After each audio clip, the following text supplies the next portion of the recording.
lahat ng huli namin, 4. Grouper. Lap. Surahan.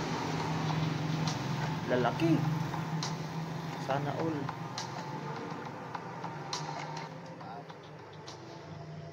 Yun mga kayayang, kumusta po kayo at magandang gabi po sa inyong lahat. Alas 6:49. Yung oras natin ngayon. At nandito kami sa Barangay Kapandan. Kasama ko sa Lanitro pa masipag. Si Prebamber at si Ramil. 4 kami magkakasama ngayon dito, tapos yung sinakyan namin babaw ni Paridodoy. At may bisita kami ngayon. Laging namumuraot dito sa mga huli namin. Si hello mga pads! Jobig. Trabaho siya sa mining, tapos ngayon day off niya. So yun, titingnan natin kung anong klase yung mga mahuli natin ng mga isda dito. Kung may mahuli, mag-upload tayo. Pag wala, di wala. So yun, sana makarami. Pamana na. Pa-high tide ngayon mga kayayang, at kung napapansin nyo, medyo malalaki ang alon ngayon. At yung labas ng buwan ngayon mga kayayang ay nasa alas 6 na. At alas 11 naman kami umahon. Medyo maliit rin yung pana na ginamit ko dito mga kayayang. Shafting nito ay 5mm at 12mm naman ang wrapper. At para naman sa mga nakakuha ng ganitong klase ng pana ay kailangan nyo magsuot ng gloves para hindi kayo mahirapan mag-load. Nakadalawang sisit pa lang ako mga kayayang, sinalubong agad ako ng danggit na ito. Family question kung tawagin dito sa amin. Mahal ang kilo ng isdang ito dito sa amin mga kayayang, kaya isa itong magandang sinyalis na marami pang biyayang naghihintay sa amin. Alam niyo ba mga kayayang, ang bahurang ito ay isa sa pinakamalalim na bahura na madalas nating panahan ng lapu-lapu at grouper. Pero sa pagkakataong ito ay halos nasa mababaw lamang lahat ng mga napana namin na isda. Yung iba napana namin halos nasa 4 na dipa lamang, at yung iba naman ay nasa 5 dipa lamang. At para naman sa mga hindi pa nakakilala ng ganitong klase ng isda, ito po ay blue spine unicorn fish, at isa ito sa mga uri ng unicorn fish.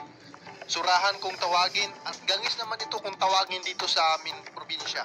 At alam niyo ba mga kayayang, isa ito sa pinakamasarap na pang-ulam.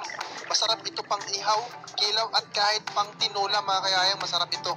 Masarap din ito sa bulsa mga kayayang dahil isa ito sa pinakamahal na isda na mabibili mo sa palengke.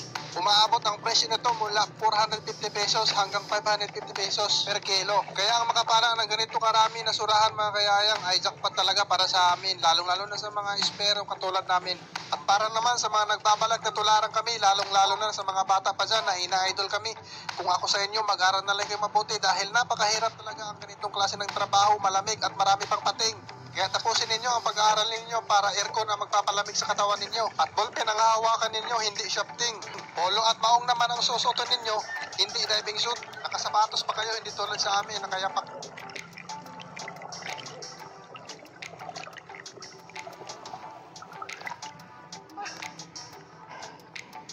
Goods yan. Ayos yung pangaral ni Boss Yayang ah. Ang ganda ng posisyon.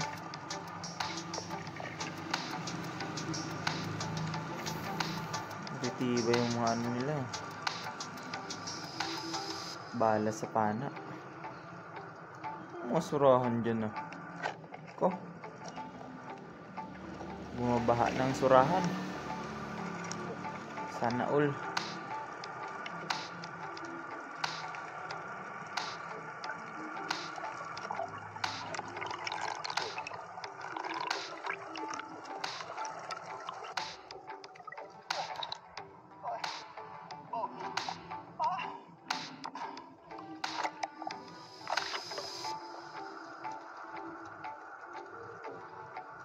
Tago na naman ang surahan. Tapa. Sana all.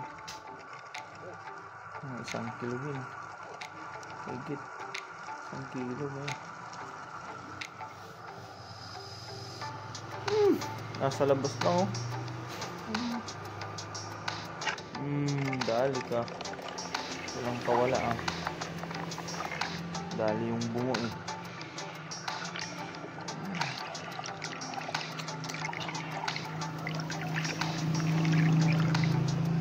Kaya mga sarap na sabaw.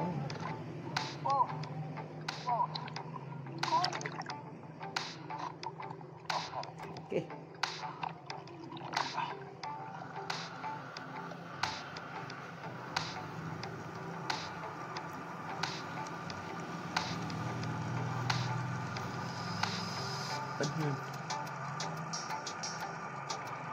Surahan na naman.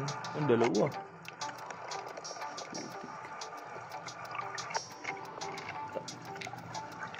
Tabi-tabi ang mga isda dyan. Jackpot talaga. Nandiyan pa yung isa. Lumabas pa. Laki.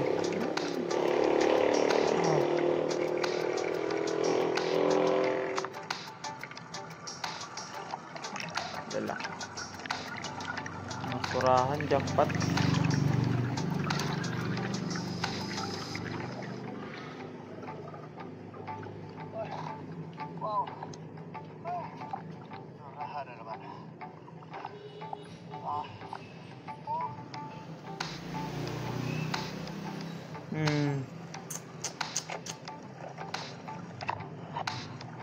Oh.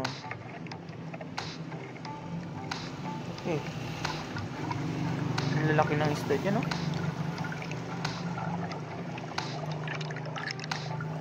Sana makaabuso din tayo dyan. Makasama kila, ano, Buskaya yan.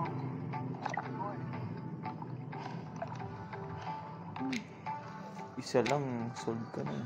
At ito naman mga kayayang ay isa sa mga uri ng rabbit fish or danggit kung tawagin, at tagbago naman kung tawagin dito sa amin. Tarigbago. At para naman sa Sa amin, classification tarigbago. ng isdang ito mga kayayang, yung ganito kalaki na isda ay nasa adult size na. Kadalasang laki lang nito ay nasa 250 grams hanggang 400 grams. Naman, no? Papasok na.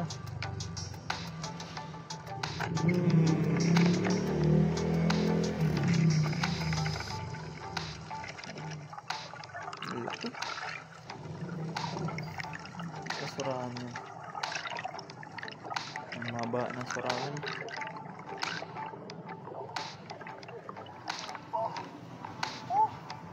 Aroy ka.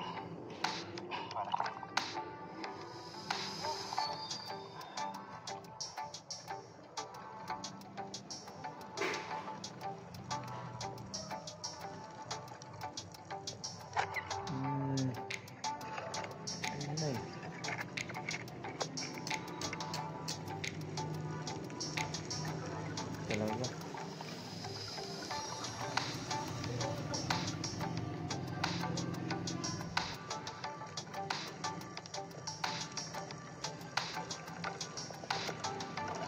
Yan po ay si tropang masipag mga kayayang na aktuhan kong nagpana ng surahan, kaya binidyohan ko na lang. Medyo malaki na rin yung nahuli niya, nasa 700 grams.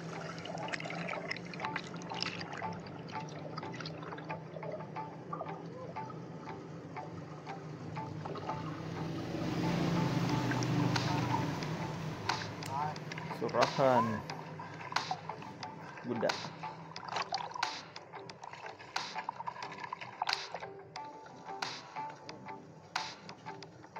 At dito naman mga kayayang ay nakapana si Ramil ng napakalaking surahan.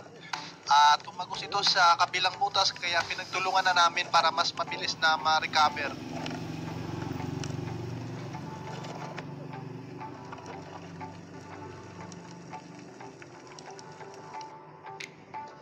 At ang isdang ito naman mga kayayang ay marble grouper. Pugap-pugong tawagin dito sa amin. Ito ang nagpahirap sa amin sa gabing ito. Dahil nung unang tira ko ay hindi agad tumagos sa katawan ng isda, yung shop.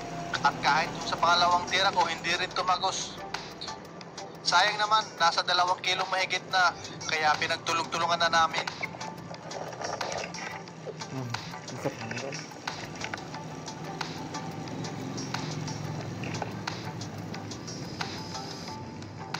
Pangatlong pana ko na ito mga kayayang, at napansin ko nakasabit na ang panga ng grouper, kaya hindi ko na lang siya hinatak ng malakas.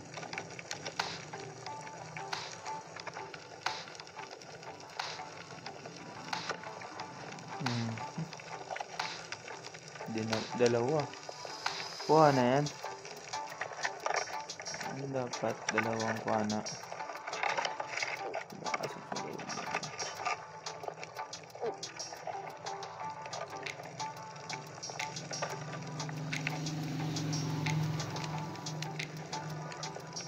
Kung napapansin nyo mga kayayang, 3 pana na yung nakabaon sa katawan ng isda pero hindi pa rin namin makuha-kuha. Talagang pinahirapan kami.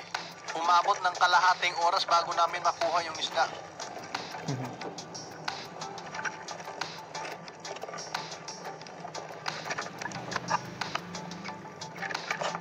Dalawa. Sumabit na kasi.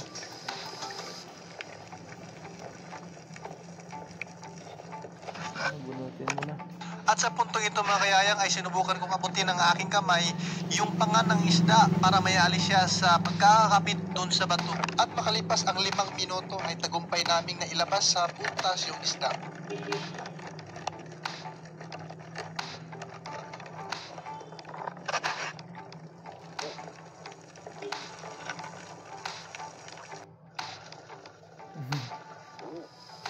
Basag mo.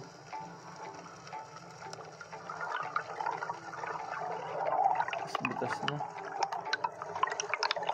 Puta na lang yan, Dol.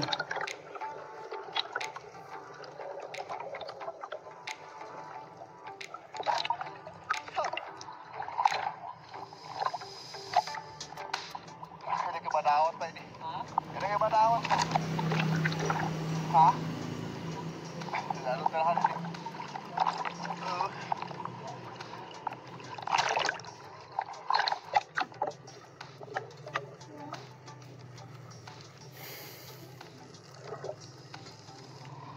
Baka na kami mga kayayang. Bawin na kami. Buda.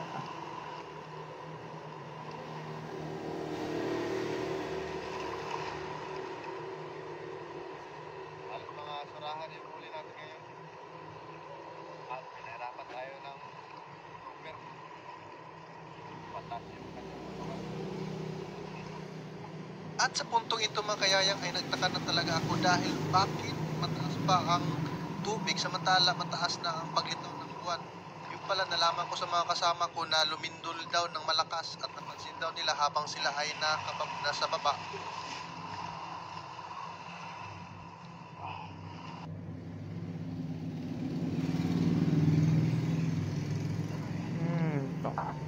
Puno yung lalagyan. Ano?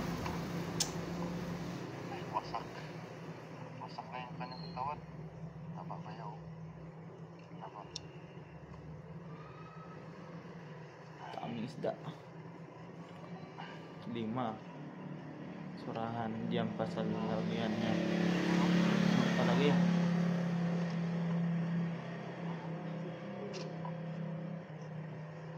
Surahan.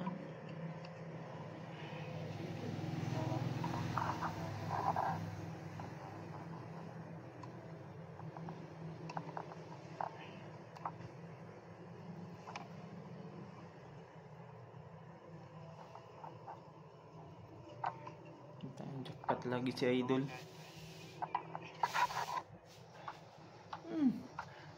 Bumabaha ng surahan, no? Mga kayayang, ito na ang huli namin. 4. Huli na namin ito 4 mga kayayang. Mga surahan. Taba. Diba? Sarap. Tapos, Nay. ito yung Grouper. ayaw sa amin kanina.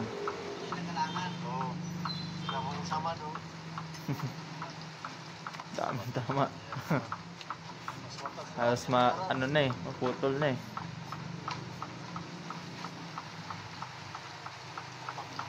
Kaya mga 500 grams. Kalahating Kiluhin nyo na. Para ano na. Abutin ng 20 kilos yan. Sobra.